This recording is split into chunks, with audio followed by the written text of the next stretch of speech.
በግምት አታውልሽ። አቢጌልን ይወዳታል። ኧረ ግድዬ ኤቢ በጣም ትወዳለች። አንተም ወዳታል። ዳጣ ዛሬ ምን ሆነሻል? ልካለሽ ስነ ስርዓት አይኖርሽም እንዴ? ቀንዘ አይደለም። ተረጋጊና ቀስ ብለሽ አውሪያት። እዚህ ቤትማ የሆነ ነገር አለ። ምንድን ነው ያየሽው? ማየ ማማለጃ የማይበላ ፍርድ የማያዳላ እውነተኛ ሽማግሌ ሀገራችን አያጥፋብ። አሜን።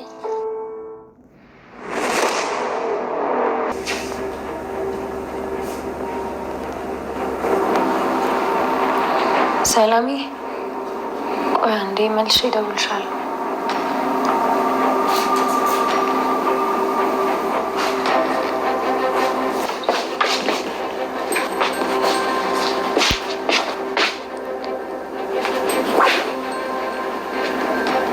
ሴጣን ምንድን ነው ያደረገችው?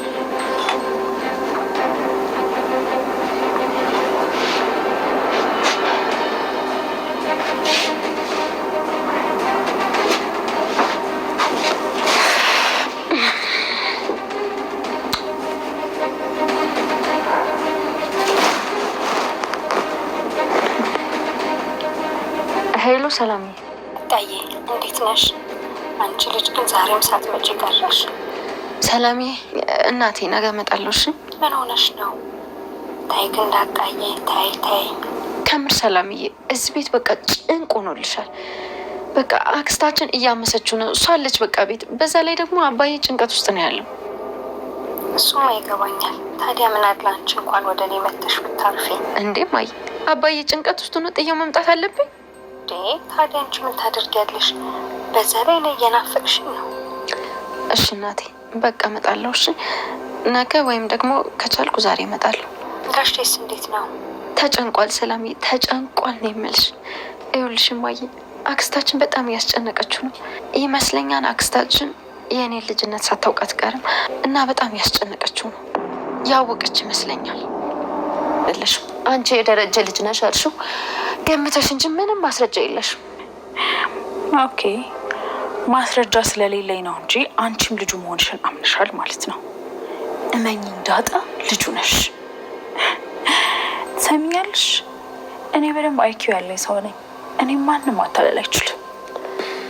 ችግር የለውም። ማንም ያታለለኝ ሰው የለም። እኔ ደግሞ እዚህ ቤት ውስጥ ነኝ፣ የትም አልሄድም። ትሰሚኛለሽ ዳጣ ይይዝሻለሁ እንቅልፍ እንዳ ሰላም ድና የተከበራችሁ የቻናሌ ቤተሰቦች እንዴት ናችሁ? ደህና ናችሁ? ሁላችሁም በያላችሁ በሰላማችሁ ይብዛልኝ። ዛሬ ይዤላችሁ የመጣሁት ዳጣ ድራማ ነው። ዳጣም ላይ ደረሱ። ምን እየተፈጠረ ነው፣ ምን እየተካሄደ ነው የሚለውን ነገር አብረን የምናየው ይሆናል። ዳጣ እንግዲህ መድኃኒት እያፋጠጠቻት እያስጨነቀቻት ነው ያለችው ማለት ነው። ዳጣም ልትል ትችላለች። ምንስ ሊፈጠር ይችላል? እዛ ቤት ውስጥ በጣም ትልልቅ አደጋዎች እየመጡ ነው።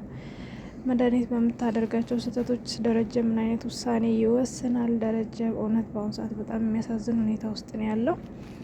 መድኃኒት በጣም እየፈተነችው ነው ማለት ነው። በጣም ነው የሚያሳዝነው። እሱ ምንድን ነው እንግዲህ ዳጣን የማን ልጅ ነሽ? የደረጀ ልጅ እንደሆንሽ በደንብ አውቃለሁ። የእህቴ ልጆች በጣም ነው የምትመስሊው። ካነጋገርሽ ከስነ ስርዓትሽ ጀምሮ እንዳለ አቤጌልንና ውሃን ነው የምትመስሊው። ስለዚህ ግን ማወቅ የምፈልገው እናትሽ ማናት? ከማን ነው ወልዶ ያመጣሽ? ትላታለች ዳጣ። ይሄንን ጨዋታ ጥርሴን ነቀያ ያደኩበት ነው። እኔን በአማርኛ ማስተካከል እንዲሁም ደግሞ ንግግር ስላወቅሽ ልታወጣጭኝ እንዳትሞክሪ ትላታለች። በደንብ ነው የማውቀው፣ በደንብ አውቃለሁኝ። አንቺ የደረጀ ልጅ እንደሆንሽ በደንብ አውቃለሁኝ። ግን ለምንድን ነው መናገር ያልፈለግሽው? ለምንስ ነው በእህቴ ላይ መጫወት ያስፈለገው? አባትሽ ከሆነ ለምንድን ነው ይፋ ማታወጡ? ትላታለች። እንዴ አሁን እኮ የእሱ ልጅ ነኝ እያልሽ በእርግጠኝነት እያወራሽ ነበር። አሁን ደግሞ የእሱ ልጅ ከሆንሽ እያልሽ ነው። ስለዚህ ልታወጣጭ ይፈልገሽ ነው እያለች እንግዲህ ዳጣ ድርቅ ብላባታለች ማለት ነው። በሌላ በኩል ደግሞ እንግዲህ አቤጌል ናታንን እባክህን ተረዳኝ፣ እባክህን በጣም ድብርት ውስጥ እየገባው ነው፣ ታንተ ጋር ለትንሽ ጊዜም ቢሆን አብሬ መሆን ፈልጋለሁ እያለችው ነው ማለት ነው። ናታን ግን ይህንን ማድረግ አልችልም፣ ምክንያቱም ዳጣ እንድታዝንብኝ አልፈልግም ብሏታል ማለት ነው። ናታን እንግዲህ በአሁኑ ሰዓት በጣም ብዙ ስህተት እየተሳሳተ ነው ያለው። እሱ ምንድን ነው ባለፈው ክፍል ላይ እንዳያችሁት ስልክ እየተነጣጠቁ እየተላፉ አይታቸው እንግዲህ ወይዘሮ ማርታ ደስ ብሏት ነበረ። ነገር ግን ናታን ስጠይቀው በአቤጌልና በናታን ምንም አይነት የፍቅር ግንኙነት እንዳሌለ ነግሯታል። እሷም እንደዛ ከሆነ እባክህን ለልጄ ፊት አትስጣት፣ ከልጄ እራቅ፣ ልጄ እንደዚህ እየተጎዳች ያለችው በአንተ ምክንያት ነው፣ እባክህን ልጄን ተውልኝ፣ በቃ ቢያንስ ፊት አትስጣት፣ አቤጌል የተነገራትን ነገር አትረሳም፣ ቢያንስ ተዋት፣ ራቃት ብለዋለች ማለት ነው። ናታንም ደግሞ ያንን ነገር እንደሚያደርግ እንግዲህ ለወይዘሮ ማርታ ነግሯታል ማለት ነው። ወይዘሮ ማርታ እንግዲህ ናታን ይሄን ያደርጋል ብላ ዝም ብላ እየጠበቀች ነበረ። ነገር ግን አቤጌል ያው ከናታን መራቅ አልቻለችም ማለት ነው። ድብርት ውስጥ ገብታ አዝና እንግዲህ አንተ ስለ እኔ ምንም አይመለከትም፣ እኔ ምንም ነገር ብሆን አንተ ምንም አይመስልም እያለች እንግዲህ ስታስቸግረው እባክሽን እዚህ ጋር እየታገልሽኝ እያለሽ ዳጣ እንዳታይሽ ይላታል። ማለት ዳጣን ስለምትፈራት ነው ወይ ትለዋለች። አይ ስለምፈራት ሳይሆን እሷ እንድትቀየመኝ አልፈልግም፣ ደግሞ በጣም እንደምወዳት እሷን በጣም እንደምትወደኝ ታውቂያለሽ። ስለዚህ እባክሽን ተይ አቤጌል፣ አንቺ በጣም በዙሪያሽ የሚፈልግሽ ሰው አለ፣ በቃ የማይፈልግሽን ሰው መራቅ ነው ያለብሽ። አንቺ እኮ ብዙ የምታውቂ ልጅ ነሽ፣ ለምን እንደዚህ ታደርጊያለሽ ይላታል። በቃ ከአንተ መራቅ አልችልም፣ እንደዚህ ብለህ አትምከረኝ፣ ምን አይነት ሰው ነህ? ለምን አላሳዝንህም? ዳጣ ብቻ ናት የምታሳዝን ትለዋለች። ያው እንግዲህ እሱ ምንም ማድረግ አይቻልም፣ ምክንያቱም አንድ ሰው ሊያፈቅር የሚችለው አንድ ሰው ነው። እንግዲህ ምንም መሀል ሌላ ሰው ቢያፈቅራችሁ እንግዲህ ለሁለት መሆን አይቻልም መቼም። እና እንግዲህ አቤጌል በጣም ስታስጨንቀው ይዟት ወጥቶ ነበረ። በወካ አድርገው ትንሽ ተመለሱ።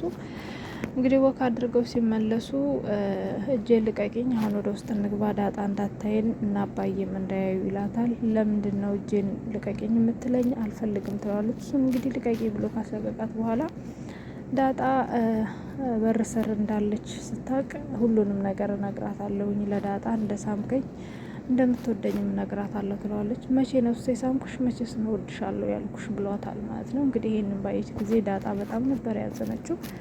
እንግዲህ እነሱም ወደ ውስጥ ገብተዋል ማለት ነው። እሷ ግን ናታንን ውጭ ላይ አግኝታው ዝም ብላ ብቻ አቅፈው ነበር የቆመችው። ዳጣ እንደምታስቢው አይደለም፣ ውጭ ላይ አግኝቻት ነው እንጂ ሌላ ምንም የተፈጠረ ነገር የለም ይላታል። እሷ ሁሉንም ነገር በዝምታ አልፈው ነበረ። በሌላ በኩል እንግዲህ መድኃኒት በህልሟ አርጁን መጥቶባት ነበረ። እንዳያችሁት በጣም እያስፈራራት ነበረ። እሷም በጣም እየጮኸች ድምጿ ሁሉ እስከሚሰማ ድረስ ነበረ። እሱ እንግዲህ ካሁን በፊት ያላትን ሁሉንም ነገር እያላት እያስፈራራት ነበረ። ነገር ግን ያው ድምጿ በጣም ስለሚሰማ አቤጌል መታ አብራት ተኝታለች ማለት ነው። እሷም እንግዲህ እንደዛ ተኝተው አርጁን ስትል ስለሰማች ምንድን ነው የተፈጠረው ብላ አቤጌል የሚያው ተወዛግባለች። ምክንያቱም መድኃኒት እንዳያችኋት የበፊት ትዳሯን የፈታችው እንግዲህ ቺት ስለምታደርግበት ነው። እንግዲህ አቤጌል ያሰበችው አሁንም ደግሞ ከአርጁን ጋር የሆነ ነገር ጀምራለች ብላ ነው ማለት ነው። እንግዲህ ወይዘሮ ማርታም ከዚህ ቤት መሄድ አለብን እያለች እንግዲህ ወስነዋል ማለት ነው። ከዛ ቤት መውጣት አለብን ብለዋል። በእርግጥ እንግዲህ መንፈሱ ቤት ውስጥ ነው ያለው ወይንስ ደግሞ ከወይዘሮ መድኃኒት ጋር አብሮ ይሄዳል የሚለው ነገር ሁላችንም መጠያየቅ ነው። በጣም የሚያስጠላ ነው። በጣም ከባድ መንፈስ ነው ቤታቸው የገባባቸው ማለት ነው። ወይዘሮ ማርታ በጣም ተዛግባለች። በሌላ በኩል አቤጌል አባቷንም እናቷንም ባሉበት ቦታ እያየቻቸው ነበረ። እንዳያችሁት አቶ ደረጀ አዝኖና ተክዞ ቁጭ ብሎ ነበረ። አቤጌል አባቴ እንደዚህ ስትሆን አንተን ማየት አልፈልግም፣ በጣም እየተጨናነቅ ነው፣ ስለዚህ እኔ እንደዚህ ሆነ ላይ አልፈልግም፣ ይህን እኮ እንደዚህ ስትጨነቅ እናቴ ማታ ምን ሆነ ነው እያለች በጥያቄ ታስጨንቅ ይሆናል። ስለዚህ ይህንን ነገር ማየትም ሆነ መስማት ስለማልፈልግ ወደ ውጭ መውጣት አለብኝ፣ እንደውም አሁን ሁለቱም እንዳሉ ሄጄ ልጠይቃቸው ብላ ጠይቃቸዋለች። ነገር ግን ሁለቱም ፈቃደኛ እንዳልሆኑ ነግረዋታል። እሷ ግን አባዬ ልውጣ የምልበትን ምክንያት አንተ ታውቀዋለህ፣ ስለዚህ እንደወጣ ፈቀድልኝ ብለዋለች።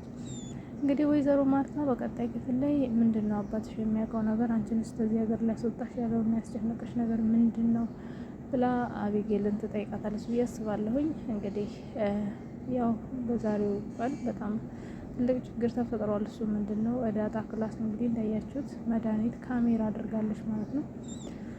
ዳጣም በእርግጥ ተጠራጥራ ክላሷን ቼክ ለማድረግ ሞክራ ነበረ። ግን ያው መድኃኒት ካሜራውን ያስቀመጠችበት ቦታ በጣም ድብቅ ቦታ ስለነበረ ታየዋለች ብዬ አላስብም።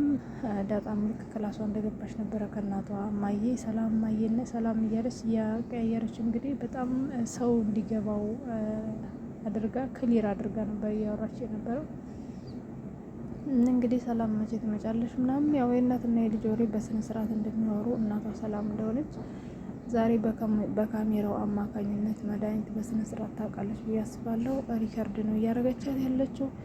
ይህንን ነገር ደግሞ አለምንም መወዛገብ አለምንም ማመንታት ወስዳ ለወይዘሮ ማርታ ነው ልታሳያት የምትችለው።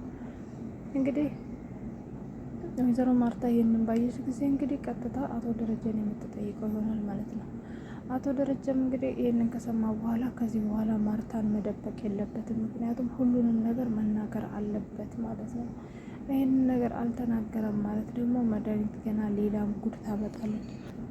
ነገር ግን አቶ ደረጀ ዳጣን ከወይዘሮ ሰላም እንደወለዳት ከተናገረ ያሁንም ልጅ መናገር አለበት ብዬ አስባለሁ። ምክንያቱም ችግርም ሲመጣ አንድ ጊዜ ቢመጣ ይሻላቸዋል። በየጊዜው እየመጣ ከሚደቁስ አንድ ጊዜ መጥቶ ቢሄድ ይሻላል ብዬ አስባለሁኝ። ናታን ግን በጣም እያጠፋ ነው ማለት ነው። ያው እንደዚህ ማድረግ የለበትም። እኔ በእርግጥ አቤጌል ሳታሳዝነ የቀርታ ሳይሆን በቃ ሰው ከአንድ ሰው ጋር መሆን ካለበት ያንኛውም ሰው እንደምን ተጎድቶም ቢሆን ከዛ ስሜት ውስጥ እንዲወጣ ማገዝ ነው እንጂ እዛው ስሜት ውስጥ ሆኖ ወይ አትይዙት ወይ አትለቁት ነገር በጣም ከባድ ነው።